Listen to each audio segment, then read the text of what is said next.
Kalau pada hukum pidana kita yang lama pasal 263 KUHP itu masih berbicara tentang hukum pidana penjara selama 6 tahun maksimal.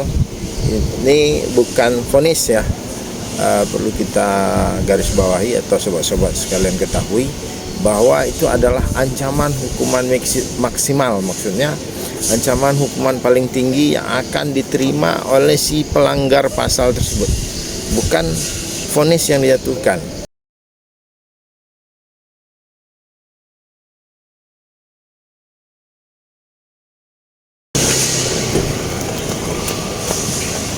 Assalamualaikum warahmatullahi wabarakatuh. Alhamdulillah rabbil alamin. Bersyukur kita kehadirat Allah Subhanahu wa taala. Sobat-sobat Gusri PD 27 atau Gusri Putra Dodi dimanapun Anda berada. Saat ini saya sedang melakukan aktivitas olahraga di Stadion Utama Provinsi Riau atau Stadion Utama Riau. Namun demikian kita tetap mencoba untuk memberikan suatu edukasi tentang hukum kepada masyarakat. Nah, memang di kompleks stadion ini banyak terdapat aktivitas masyarakat, ada yang olahraga, ada yang memotong rumput juga. Dari kejauhan terdengar suara-suara aktivitas mesin pemotong rumput. Sobat-sobat sekalian, tidak lupa juga selamat beriring salam kita kirimkan kepada junjungan alam besar Muhammad sallallahu alaihi wasallam dengan mengucapkan Allahumma shalli ala sayyidina Muhammad wa ala ali sayyidina Muhammad. Mudah-mudahan dengan banyaknya kita berselawat kepada beliau, Allah izinkan kelak di yaumul mahsyar beliau untuk memberikan syafaat kepada kita, sehingga kita termasuk kepada orang-orang yang memperoleh pertolongan dari Allah dan Rasulnya di yaumul mahsyar kelak. Kembali kita membahas tentang hukum pidana. Nah, kali ini berdasarkan pertanyaan yang disampaikan oleh salah satu subscriber kita atau subscriber di channel Gusri PD 27, maka pembahasan kali ini masih tentang seputaran palsu. Kemarin ada pertanyaan ketika saya upload video tentang uang palsu yang dicetak dan di Makassar, itu di UIN Alauddin Makassar kalau tidak salah, oleh tersangkanya Dr. Andi Ibrahim, dan kasus ini cukup menggemparkan di Republik ini. Nah, dari itu saya coba kemarin bahas tentang uang palsu, pengaturannya dari mana, regulasinya di mana, dan berapa ancaman hukumannya. Nah, ada di antara subscriber tersebut bertanya tentang ijazah palsu. Nah, ijazah palsu ini juga menjadi ranahnya hukum pidana atau masuk ke dalam sesuatu hal yang dilarang di dalam hukum pidana. Kenapa ijazah palsu ini dilarang? Karena memang secara regulasi masuk kepada kategori pasal 263, yaitu tentang surat palsu. Nah, surat palsu sudah saya jelaskan dalam video yang lalu tentang ancaman hukumannya 6 tahun penjara.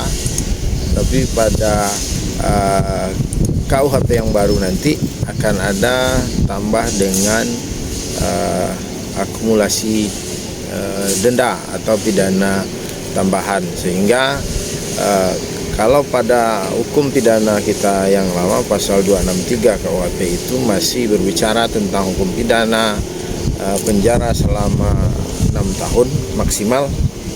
Ini bukan vonis ya, perlu kita garis bawahi atau sobat-sobat sekalian ketahui bahwa itu adalah ancaman hukuman maksimal, maksudnya ancaman hukuman paling tinggi yang akan diterima oleh si pelanggar pasal tersebut, bukan vonis yang dijatuhkan. Nah, juga nanti di dalam KUHP yang baru atau Undang-Undang Nomor 1 Tahun 2023 yang berbicara tentang surat palsu, itu di pasal 291. Nah, di sana hukumannya hampir sama, 6 tahun penjara, tetapi ada pidana tambahan, denda di sana yang ditetapkan di dalam KUHP yang baru tersebut. Nah, jadi pertanyaan subscriber kita tentang ijazah palsu ini masuk ke ranahnya surat palsu atau pasal 263 dalam KUHP lama dan pasal 291 dalam KUHP baru atau Kitab Undang-Undang Hukum Pidana yang baru nanti, yang diatur di dalam Undang-Undang Nomor 1 Tahun 2023 yang akan mulai berlaku pada 1 Januari 2026 nanti. Maka masih ada 1 tahun masa transisi yang dijalani oleh Kitab Undang-Undang Hukum Pidana kita yang baru ini. Nah, sobat-sobat sekalian, ketika ada surat palsu, tentu ada yang menggunakan surat palsu tersebut. Berbagai macam ragam kehidupan manusia.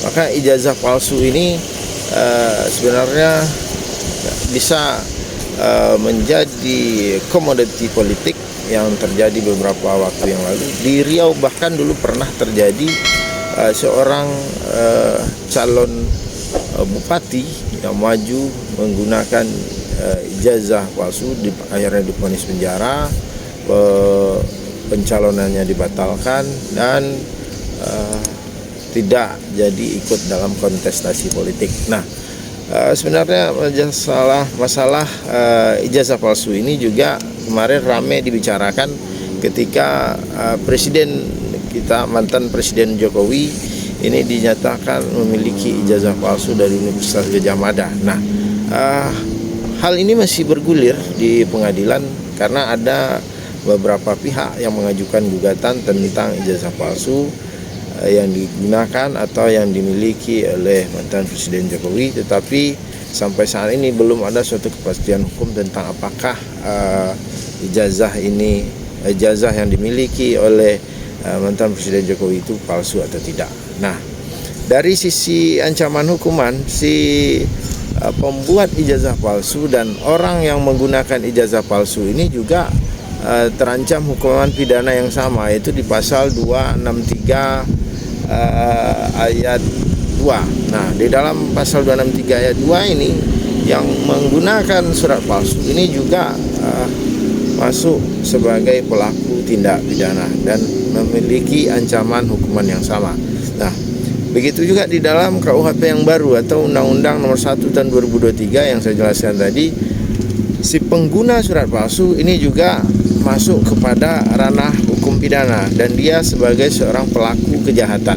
Nah, artinya si pengguna dan si pembuat ijazah palsu yang masuk dalam ruang lingkup surat palsu ini adalah pelaku kejahatan. Nah, sobat-sobat sekalian, mari kita hindari yang namanya pembuatan surat palsu dan penggunaan surat palsu, karena selain hal ini dilarang di dalam hukum pidana, hal ini juga merugikan pihak-pihak yang tentunya mempunyai hak yang seharusnya dengan ijazah atau surat yang asli yang mereka miliki. Tapi dengan adanya surat palsu, maka haknya bisa terganggu, bisa menjadi hilang, sehingga sangat merugikan. Nah, ini dari sisi perbuatan. Nah, dari sisi agama pun sesuatu yang bersifat membohongi ini dilarang di dalam agama.